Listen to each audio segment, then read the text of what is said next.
I can think of on the top left, a bakery shop. No? You not find it? Yeah, there's a lovely aroma early morning when they bake that pav or they make that pastry. Yeah, it's very inviting, isn't it? Anyone resonates with me in a bakery shop? How about a flower shop? You go, especially when the flower comes fresh into the shop and they want to dispatch the shop. And there are so many different, flower smells and aromas that it almost intoxicates you. But you enjoy it because you love the smell and the fragrance of flowers. Think of, I think many will agree with me, a coffee shop. You know, like coffee, yeah. A coffee shop, you enter, the coffee is brewing. It's a very inviting place, right? Just the scent, just the smell. It's very inviting. Think of this last I put is Mommy's kitchen. For some of us who go to our back home, Mommy's food, the smell, you can smell it from the airport only. Correct, no? Italy is only for representation purpose. South Indian represent. Yeah, South Indian. You can think of poha and misal pav and paratha and what's famous in Calcutta? Fish for breakfast. Fish curry, okay? So what I'm trying to say is, think of these places where just the smell, just the scent, just the aroma makes it very inviting. Now sadly also there are places where there's a horrible scent. Okay, so when you enter a place where the smell is a stink and it's horrible, it makes the place very non-inviting. I'd like you to think of a poorly maintained public toilet. Remember the next one? Oh, you just want to go there only if you have to. Okay? Or you think of a garbage dumping yard. You don't want to be there, right? I mean, I don't think you want to stay there for too long. You just go through and through. Or you think of, now for some people, fish market is a smell of joy. For some people, okay, and if you are, for some people, if fish market is, say, you are my team. Then I know many people, who go fish market. But then I also realized that even the people who love the scent of the fish market, they never really, whenever they go to buy, their mouth is always, they're there. They're not enjoying the scent, okay? These are only examples. The next slide I want to put up is a little more serious. To ask you a question. If the essence of a Christian community, if the essence of the life of a Christian community was embodied by a fragrance, what kind of sensation do you imagine people would experience when they walk in and walk out of Newbridge? If Christian community life was embodied in a scent, if our togetherness, if you had to embody it or if you had to resonate it with a fragrance or with a stink or smell or whatever, with some kind of a fragrance, what sensations do you think people would have as they walk in and walk out of our church? Okay? It's not something you need to answer, it's just something you need to think about. Do you feel we as a church in Newbridge give the scent, next slide, give the scent of we're a bunch of people who are just shows. We're a bunch of people who are religious shows. We are more interested in making ourselves look good than making Jesus look good. Is that the scent people get? Or we're a community that is a kind of rip-off. When people walk in, they think this Newbridge people, they want something from me. They want to either convert me, or they want my views, they want my money, they want everything. They don't want to. You get the sense of a rip-off. What is a rip-off? Or do you think people get the sense that we're a club? We don't welcome people from different backgrounds. We're just amongst ourselves only. Or on the other hand, do you think we're a bunch of people who are humble? When people think of Newbridge, do you think they think of us as, hey, this looks like a bunch of people who seem to be they express that they're not deserving of God's grace, just like me. Do Do you think people think of us as we are people with an open door? Anyone can come in. You don't have to fix yourself. You don't have to be perfect. You can come in and you can belong with us. Do you think they get the hint that we are true worshippers? That we really love Jesus? It looks like we really need Jesus. It doesn't look like we deserve Jesus, but it looks like we really need Jesus. Is that the scent people get? Do you think people get the sense that we are people on purpose? We are people with a real purpose. We are part of something that's just larger than these four walls. We are connected to so many other people and we are willing to try to do anything to tell more people about Jesus. That we're a bunch of people who truly long to make the world around us a better place. Okay? The big idea for today is, as we're looking at the book of Ephesians chapter 4, we're going to be seeing that a culture of grace, whatever culture, expressing a culture of grace is not found in our ability or our willpower. A culture of grace can only be cultivated through the grace that we have received from Jesus. There is no culture of grace that we can manufacture apart from the grace that we have already received from Jesus. Okay? So just before we go to Ephesians chapter 4, think of it, in any company, in any club, in fact, even in any family, in any group, okay, maybe it's a sporting group or a cricket group or a gym group or your company, your family, there is a particular way of doing things that naturally develops. Do you agree? The way that group, the way that family, the way that company does certain things in a particular way, it naturally develops. Now either that has come by purpose, there's an intention, there's a method, or it just come by how things have unfolded. But there is a particular way of how people do things in a group. Do you agree? That's true even for churches, that's true even for Newbridge. There's a particular way we do life, maybe out of intention, or maybe that's just how life is, things have unfolded. When people in a church, please listen to this carefully, when people in a church not only recognize God's grace, but also appreciate God's grace, it shapes a special way of how we do life together. Yeah? There's a bunch of people over here who are aware of the grace of God and who appreciates the grace of God, that there is a way we behave. Nobody has to tell us that. It's just a culture that will set over here. Okay? Let's look at Ephesians chapter 4 verses 1 to 16.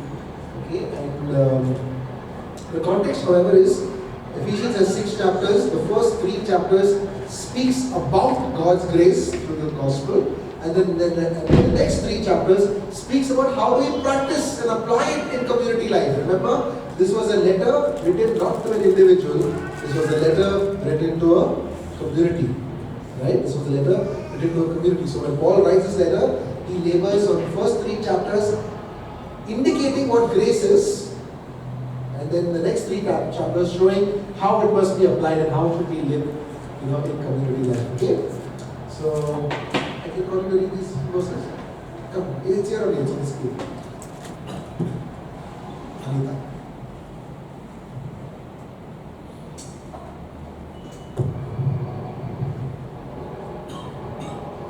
Ephesians chapter 4 verses 1 to 16.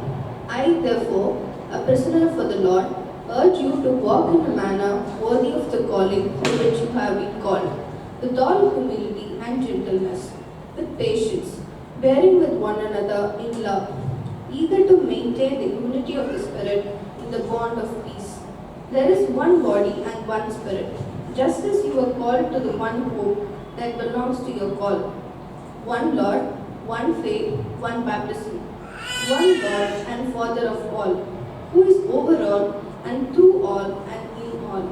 But grace was given to each one of us according to the measure of Christ's gift. Therefore it says, when he ascended on high, He led a host of captives and he gave gifts to men. In saying, he ascended, what does it mean? But that he had also descended into the lower regions, the earth. He who descended is the one who also ascended far above all the heavens, that he might fill all things. And he gave the apostles, the prophets, the evangelists, the shepherds, and teachers to equip the saints for the work of ministry, for building up the body of Christ, until we all attain to the unity of the faith and of the knowledge of the Son of God, to mature manhood, to the measure of the stature of the fullness of Christ, so that we may no longer be children, tossed to and fro by the waves, and carried about by every wind of doctrine, by human cunning, by craftiness in deceitful schemes. Rather, speaking the truth in love, we ought to grow up in every way into Him, who is the head, into Christ, from whom the whole body, joined and held together by every joint, with which it is equipped, when each part is working properly, makes the body grow so that it builds itself up in love. Thanks, Anita.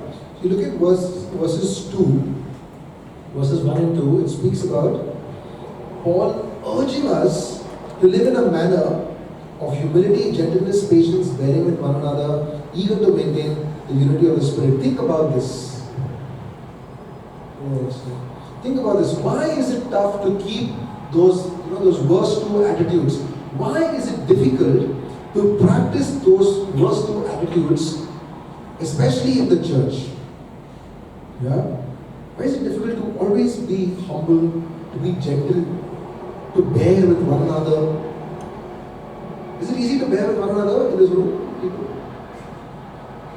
Huh? Maybe the ones who are laughing are the truthful people. Why is it tough? Why is it? I'll be honest, it's tough for me. People in this room also. Okay, it's sometimes tough to be patient, to be gentle. I have a definition of humility which you don't have, and so I think I'm humble. Okay? That's the joke. Think of another question. In verses 11, Paul is saying that according to Jesus, his aim was to have a group of equippers and then another group of people who would be equipped. What is Jesus aiming by appointing certain people as leaders and certain people as people who need to be equipped?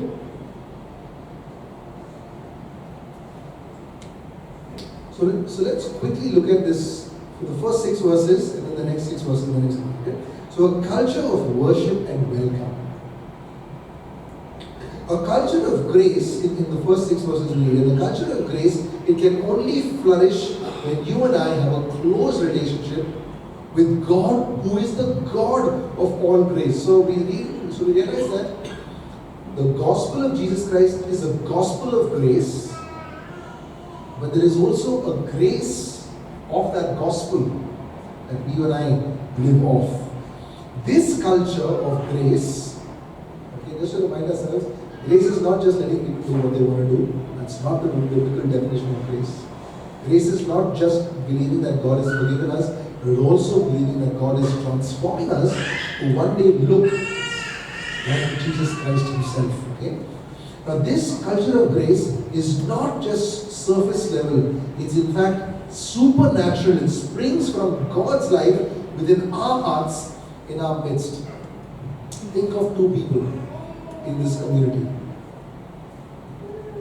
In their private life, they are recognizing and appreciating how wonderful God's grace is. In their private lives, back in their homes, when they are alone, they are recognizing and appreciating that a holy God, all for the sake of love, sent Jesus to die for my sins and to redeem me. Now this is happening in their private space, right? Now these 2 individuals from their private spaces are coming to a public space.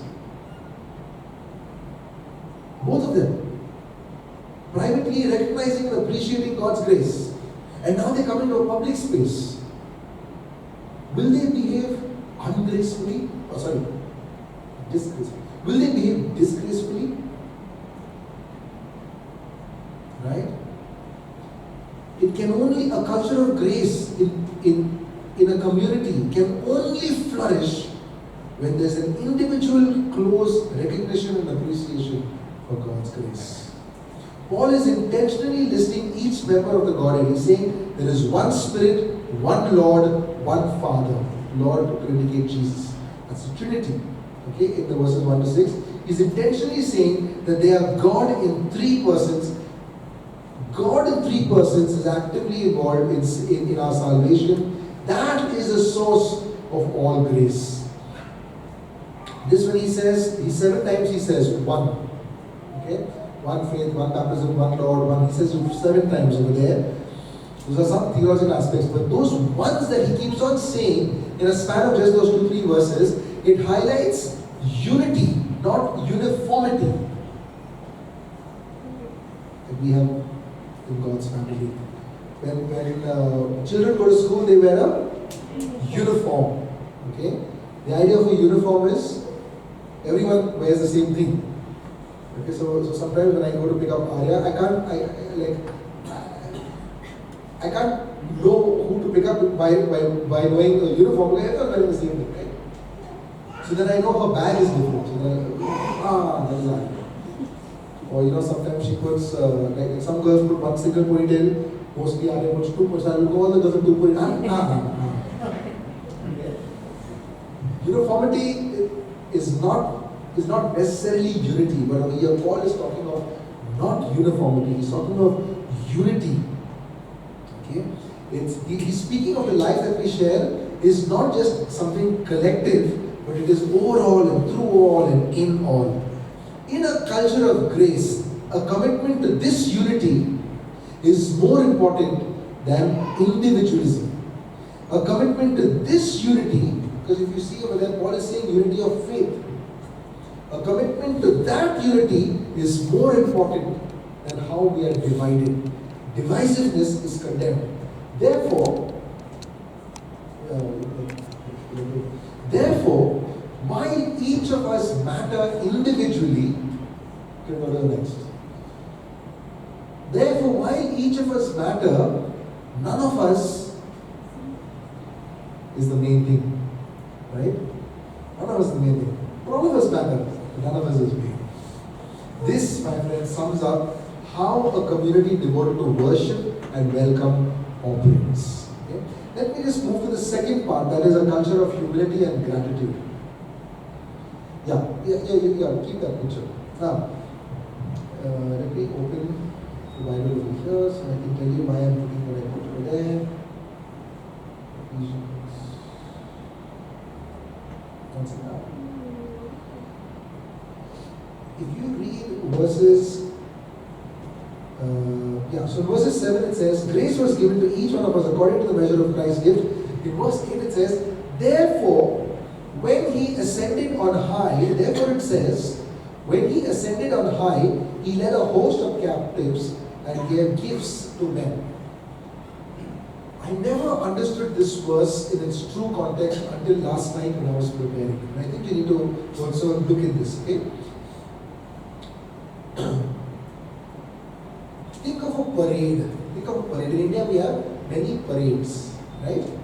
We have a popular parade, we have religious parades, we have a lot of parades, people parading victories and all of that. One of the most distinct, there are 2 parades I remember in particular because I was living in Bombay. Okay? One was when India won the 2011 World Cup, which was played in Wankhede Stadium in Bombay. The other distinct parade that I remember was in 2007 when India won the T20 World Cup, not in Bombay, but they won it in South Africa. Do you remember that? Joginder Singh was the bowler, Srishant got the catch, we thought Pakistan will win. In the last minute India won. India won that, this is 20 years ago, so it's 16 years ago. Some of you are maybe in the teens maybe, huh? Not more. But in the teens now. When India won the World Cup, they flew from Johannesburg and they came to Bombay Airport. And what the BCCI did is they said, this is the first T20 World Cup, is a phenomenal victory, and so we want to garland our cricketers. And so, from the Bombay Airport, which is in a place called Andheri, they drove this parade with all the cricketers to the Wankhede Stadium, which is in Church Gate, about 30 kilometers. How long do you think that took? For a normal day, 30 kilometers, maximum 45 minutes an hour. It took almost 7 hours, I think. Okay, because they were going, they were parading the whole journey on the whole highway, parading that India has won a magnificent journey, World Cup tournament. Bombay is the gateway of India. Everyone should see how great the Indian cricket team is. Okay, and they paraded, and Dhoni was, and with all the cricketers, they were. That was such a distinct, because we knew it was distinct because the whole city was shut. Nobody could go to work. College was closed. Nobody went to college. Our college, you couldn't do anything. The whole city is. Okay. This language in verse 8. Now come back to verse 8. Come back to Ephesians. This language in verse 8, where Paul is saying, therefore it says, he ascended on high and he led a host of captives, is a language Paul is using an Old Testament text from the book of Psalms. He's using this text of leading a host of captives. Now, who would normally lead host of captives in biblical times would be kings who won victories, and they would parade in their victory city and see, look, we defeated these people, and they would parade. It was a showing off their power, showing off their strength, showing off their authority. Paul is saying Jesus is doing that. But when you read it in the Old Testament, and it's not just read once, it's read many times. In fact, even in the book of Judges, by their commander Barak, he also led a host of captives when he won the army. It was actually a parade of glory for the victor, but it was a parade of shame for the captives. You agree? All the people who lost, he's leading this host of captives. It's a parade of victory and glory and honor for me as a victor, but it is a parade of shame for them. It's a parade of shame for them. But when Paul writes it in the New Testament, he's painting a different parade picture. Like a Roman warrior marching with his prisoners seized is a parade of shame. But this imagery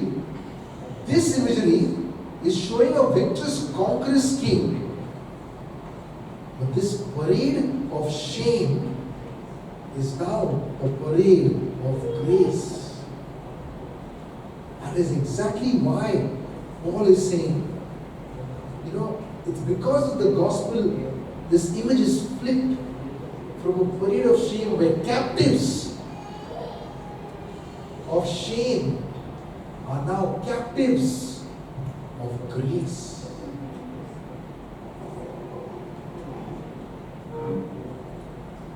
So in a spiritual sense, Christ's victory over sin and death is seen as triumphant. But these captives who were captive to sin are now with Christ liberated in freedom and grace. That's the picture Paul is giving us in this. All of this is in the context of community life. All of this is in the context of what he's really, in very simple language, what he's trying to say is, everyone in the community, you have nothing to boast about. You have nothing to boast about. All captives of sin are now liberated through grace. Therefore, behave likewise. And so, as his host of captives, we live by grace given to each of us. It's he took our sin, he gave us his grace. That's why when you see these qualities in verses 2, the qualities are humility, of gentleness, of patience, of being able to bear. All of these things are vital in a culture of grace.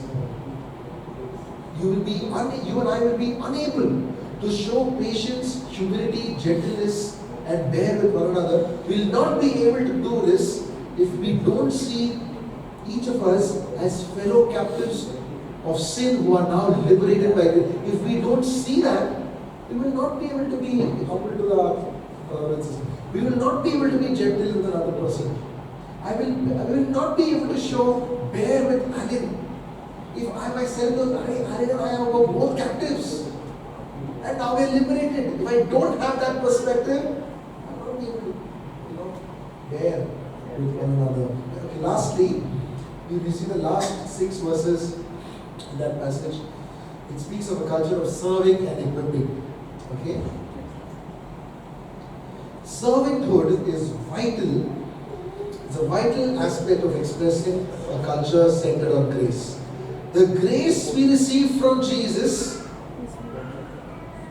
is biblically designed to be shared with everybody. Okay? And therefore, when you and I align ourselves with Jesus, now who was he? Of course he was a king. Of course he was a leader. But he comes across as the ultimate servant. When you and I align ourselves with Jesus, the ultimate servant, we live not as receivers, but as givers. Right? In this culture, these servant leaders become trailblazers. Okay? So when you read about the apostles and the prophets and evangelists, shepherds and teachers, in those from verses 11, Paul is not elevating them to having crowns. He's showcasing them as people who need to have towels in their hands, willing to wash and serve other people. Okay, so all of these designated as apostles, prophets, evangelists, they are meant to be servants among us. When Jesus humbly washed his disciples' feet, and later on Jesus humbly washed people's hearts on the cross, he set a standard for leaders. He sets a standard for leaders. Okay? Leaders in Christ's image reach out for towels quicker than we reach out for our crowns. I was just thinking on this when I was preparing last night,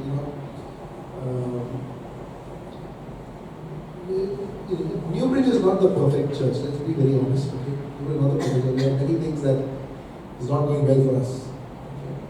But one of the things that my heart was very touched with is the fact that I was thinking of, when I was preparing this, I was thinking of so-called leaders, everybody who share this stage space. Okay? So you have the worship leaders, you have the preaching team, you have the worship team, you have people who come in as anchors. All of these people who come up on the spotlight on the stage are also people who are serving constantly off the stage. There are people who are willing to clean. Last night we were here, I was very touched because I was thinking, hey, come on, let's just finish everything fast. I was saying, no, Karan, wait, let's just clean this properly. He was willing to clean. And I said, Adik was, entangling all the wires. My mind was, I just pull it along, come on, no, Karan, don't spoil the wires. Let's do it properly. It'll take 5 minutes more. And all of this is happening off stage. What is happening off stage? I know Karan and Ruth, and many times, they were willing to even clean the place. All of us, periodically, we have communion in church, right? Every 2 weeks we have communion in church. The cup reaches us, we drink the cup. After that, what happens? Somebody collects the cup. We don't know where the cup is. After 2 weeks again, we have communion. What happens in between that time? There's one of our leader who takes it home and washes it. Okay, that's Anita. I've seen Kevin come up and preach, but those Sundays also are reading the chairs. And I've just touched the fact that this is a good culture that we have at Newbridge. I don't think we've intentionally created it. But leaders are first servants. Right? Because there are many names that are not mentioned. But you get the point. Right? You get the point. The point is when Jesus, and if you see this, verses 11 to 16, there was a purpose for Christ, his goal to have leaders. Ultimately, we read that purpose only in verse 14. Okay, in verse 14, we see the ultimate purpose, ultimate goal of why God is establishing a team of equippers. In verse 14, it says, so so that, just coming to the last part of the talk, so that the community will not be like children who are tossed to and fro by believing any doctrine.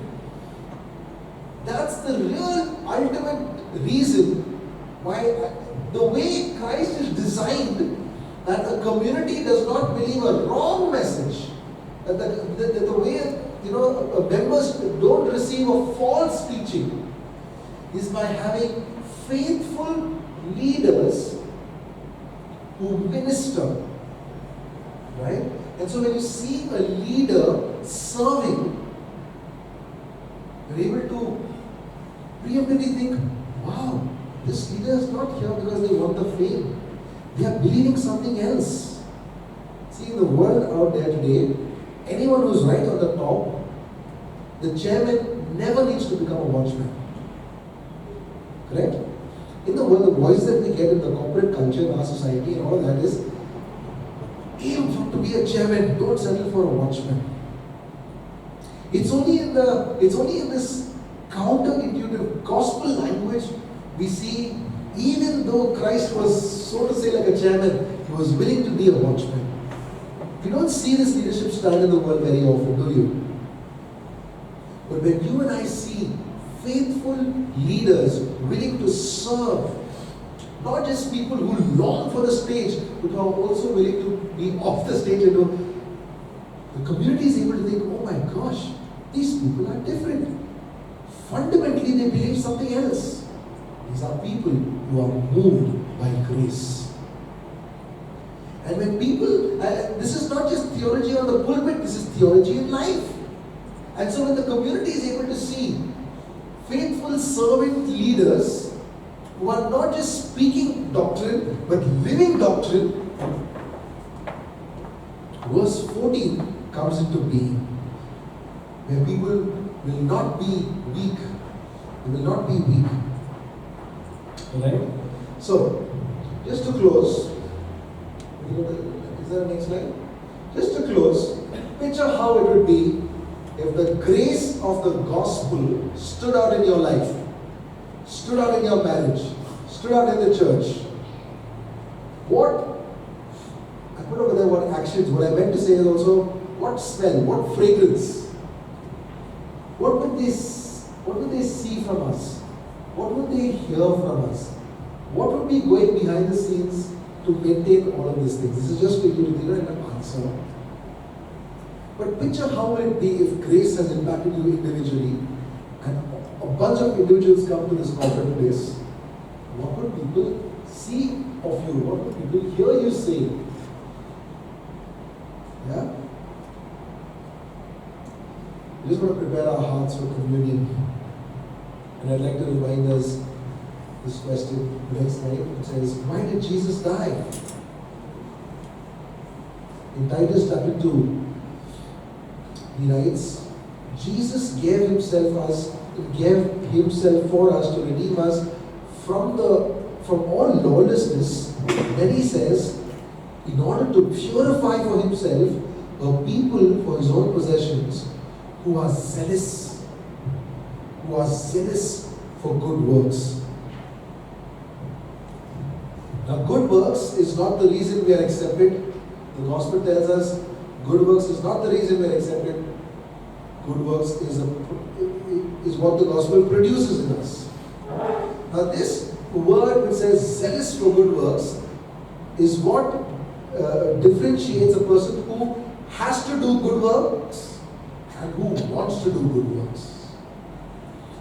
This verse, the gospel reminds us that the reason Jesus died is so that God will purify for himself us who would want to do good, who have to do good. This is what really the essence of grace is. Our righteous standing with God is not earned by our actions, it's a gift. It's a free gift. It's embraced as one of our greatest treasures. In the previous chapters that we studied of Ephesians chapter 2, I think it was Kevin who taught us that it is by grace we have been saved through faith. It is not our own doing. Christ's suffering and death makes good works the result, not the cause of our acceptance. Right? Christian purity is not just about, if you read Titus chapter 2 verse 14, the word over there says very clearly, Jesus died to purify for himself. You see that verse, word purify? I don't think there's any other, every version will have the word purify. To purify for himself a people who are eager, who are passionate, who are zealous for good works. Friends, Christian purity is not just about saying no to evil. Christian purity is about actively pursuing goodness. Can we just